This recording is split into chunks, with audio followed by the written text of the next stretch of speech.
Welcome to this mapping video on editing unrecognized locations. You can download the exercise workbook to follow along in your own copy of Tableau. By default, when we double-click on a geographic field, Tableau will plot it on a map. In this dataset, however, double-clicking city ends up with a lot of unknowns. That's because there are many cities which could be in one or more countries. For example, there's an Aberdeen in Scotland, Sierra Leone, South Africa, and that's just S countries. To resolve this, we simply need to add state and country to the view. It's as easy as bringing these fields to the level of detail shelf. If there is a hierarchy in the data pane, Tableau will automatically use the appropriate levels of the hierarchy to solve ambiguities. Note, we only brought in state, but it automatically brought in country as well.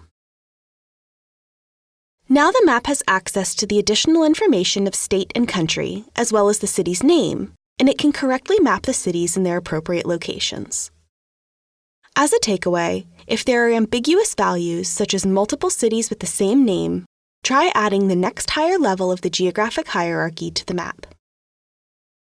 Sometimes, however, these unknown locations can be prompted because there's a misspelling or some other issue. Here we have 8 unknowns. We could right-click and hide the indicator, or when we click on the indicator, we're presented with several options. Edit the locations, filter the data, or show the data at a default position. We don't want to ignore any cities where we have data, so let's edit the locations. This dialog box is really powerful. Let's work our way through it. The first option is country.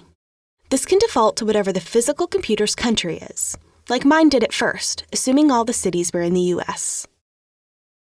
If we don't want to bring our country field to the level of detail shelf and we haven't built a hierarchy, an alternative is to come here and tell Tableau to take the country for each city from a specific field. And we could do the same for state. However, we still have some issues. If we're on the State tab, we see an unrecognized value.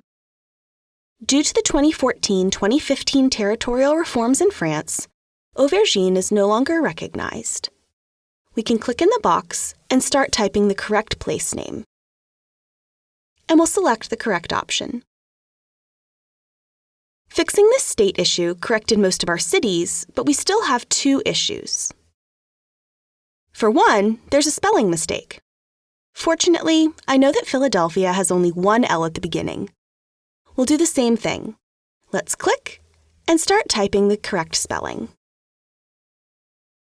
There it is, Philadelphia.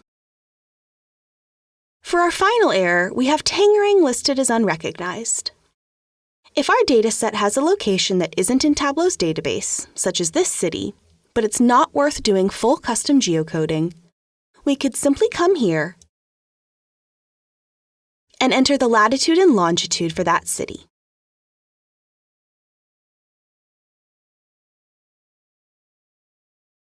Now all the locations have been appropriately edited to reflect the underlying data. It's possible to get to that dialog box by going to the Map menu and choosing Edit Locations. Thank you for watching this mapping training video. We invite you to continue with the free training videos to learn more about using Tableau.